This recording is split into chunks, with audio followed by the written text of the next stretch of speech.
Alright everyone, Brandon back here for game 3 of this crazy series. In the bottom right here of Catalina we got Leenock, and in the north, the blue Protoss, HuK. I talked about it before, Leenock's a crazy player and HuK's one of my favorites, so this is a cool match. I'll be honest though, the games haven't been super impressive so far, they've been really weird. Leenock's taken a base close to his opponent twice. HuK punished it game 2 by just ever attacking. And game 1 he didn't really punish it, and Leenock was able to make a lot of roaches. I really hope this isn't just like Leenock's new thing, where he always takes a base. Like, if he takes this base, I'm gonna be really sad. I'm not gonna lie. Like, that's not good. You can't just do that every game. Eventually, people are just gonna hard counter you. And it's cool every once in a while, but you can't just do it. In game 2, it was kind of a reaction to a cannon rush, but Leenock just never took a third. Like, he took the base that was close to his opponent and just never bothered to take a third expansion when he easily could have done that. You know, he could have cleaned out those cannons, just gone into, like, you know, roach.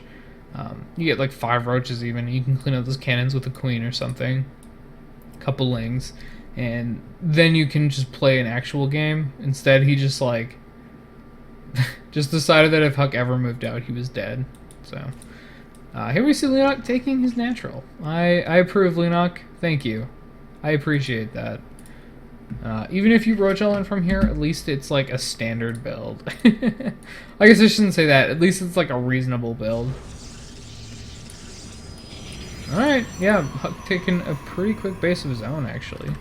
The probe count is 16, so 16 Nexus. Yeah, he's actually not got a probe in production yet, so 16 Nexus, 16 Gate. And the Gate is in the main, so this is pretty damn greedy. Nexus first and a Gateway in your main without any scouting at all. That's balls, man. What if Leenock had been like, okay, 9 pool, I win. That would pretty much be game. That said, that's not what this is, and Leenock's actually just taking 3 hatch before pool. So we're gonna have a macro game. This is weird. We have not gotten a good macro game between these two players yet, and I would love to see one. I think both these players have the ability to do, you know, just really good straight up games. Leenock does like to do some, you know, different things from a lot of Zergs. He likes low economy games where you're just kind of getting scrappy, and his good micro and his good decision making as far as how he can get the most value out of his units really shines through, and I think that's part of what I really respect about Leenock. I don't think his macro's great compared to a lot of Zergs. You know, like you watch Su macro and you watch Leenock macro, and well, I mean, Su's spreading creep all over the place and he's hitting all of his injects perfectly. You know, Leenock's got full energy queens and he's got almost no creep. But he makes his units work, and that's what I really like about Leenock, and that's why I think he's entertaining. So here, scouting the wrong position, it doesn't really matter. He's just scouting for where Leenock... Interesting. What is this probe doing? No, he's already seen... Yeah, what is this? Is he gonna proxy something? You gonna make a Stargate? You need 2 base? Is this like a 2 base Oracle build?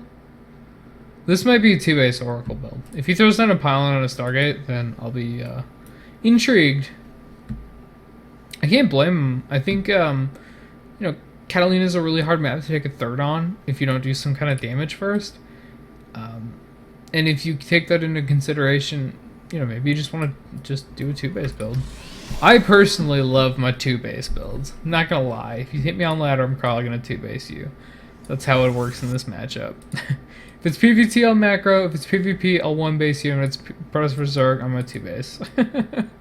That's my thing. That's how I do this. So I can respect a play like that. Look at this probe's just chilling. I don't know if he's gonna actually do anything. You see 4 gates going up though. So maybe, yeah, I think he's just gonna do a 2 base build. There's no tech, 4 gateways, so he's gonna do some kind of pressure. Maybe he just stays on the 5 gateways for now and does a, you know, move out of some kind, and then either takes a third and techs a bit, or I don't know, follows it up with some other kind of all in. I'm not sure. So this is here gonna try to get in. HuK will not miss this force field.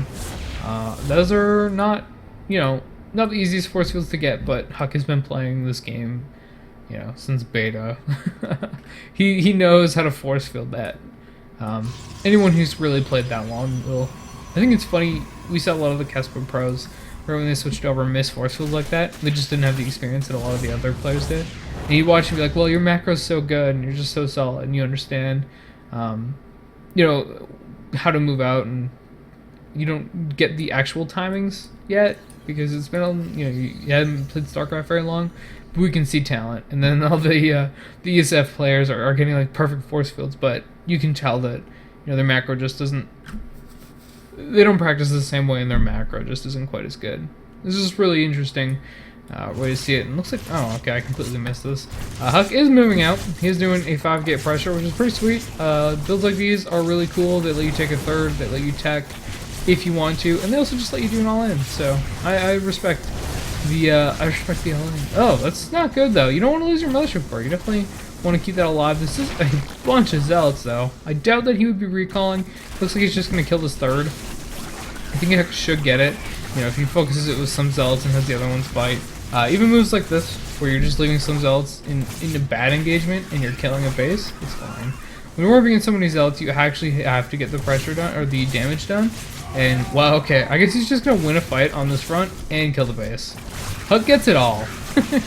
He has his cake, he eats it, and there's ice cream with it too. Like, he just gets it all, so that's pretty sweet for him.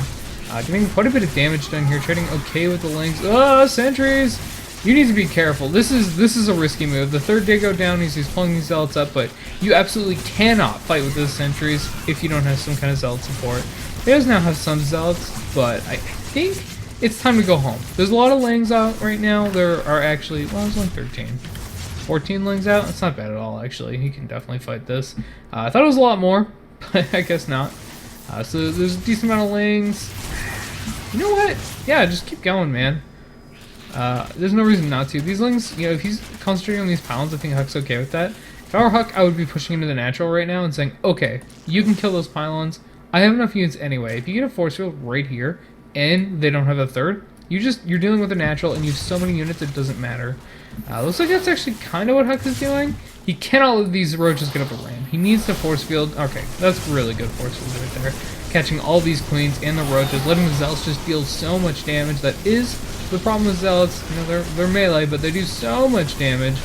And we see here the sentries are all out of energy. He's got one force field left. Yeah, a decent force field there, but not the greatest, actually. These spine crawlers are now finished, so they're going to be able to clean up this army. I really want him to run out with these sentries, try to save even one. Looks like it's not going to happen, but he did try to get them out of there. Any unit he can save at this point is definitely worth it. I think HuK is, you know, quite ahead. He's killed the third. He killed a bunch of drones, set the economy back quite a bit. 35 drones now for Leenock, so it's pretty nice for HuK. And he's been warping in sentries, so it's also actually a really nice thing for him. This militia core was reproduced, and it got back to the fight before it was over. That's insane. It's even got enough energy for a photon overcharge or a time warp. That's pretty crazy. So HuK here, pretty good defense. I can't see him taking actually any damage from this. Like, this many roaches just has no chance of... This many roaches just has almost no chance of doing anything. Oh my god. Alright, never mind. HuK missed some force fields. I think he wasn't paying attention. Oh, Burrow is done. Okay, that's cute. There's no cannon here for HuK. He's got an observer in production right now, but Burrow's actually pretty good. I didn't know about the Burrow, so I take it back. I think this is going to get a bit of damage done anyway. 2 sentries isn't really a big deal. You don't want to lose 2 sentries, but it's not like, oh my god, I lost 2 sentries, GG.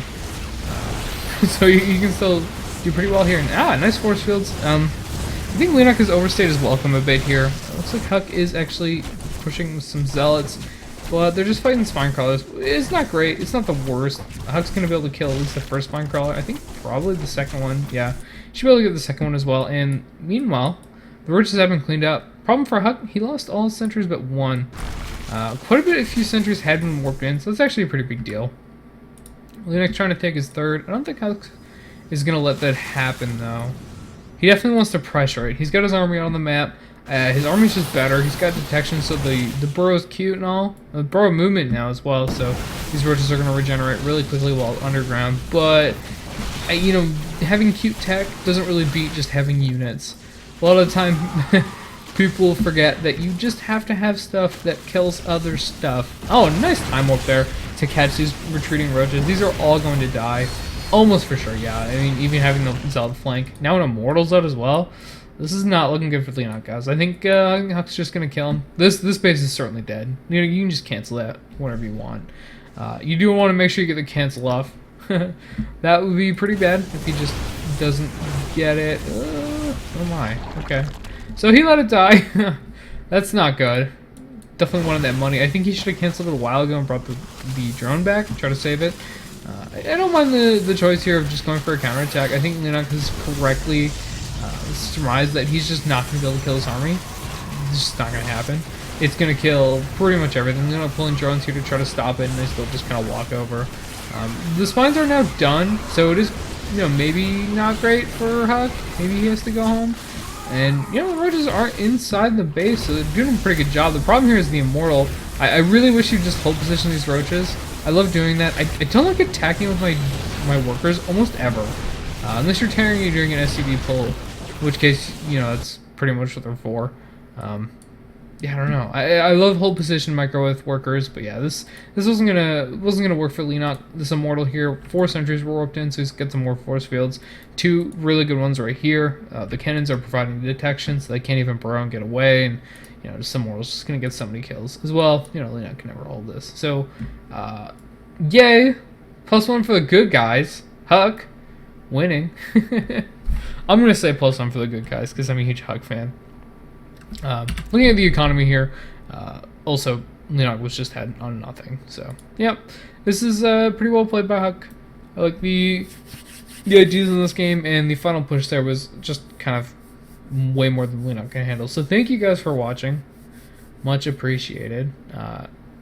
Stay tuned for more in the future, because maybe I start casting a lot again. I don't know. We'll see. We'll see. See you later.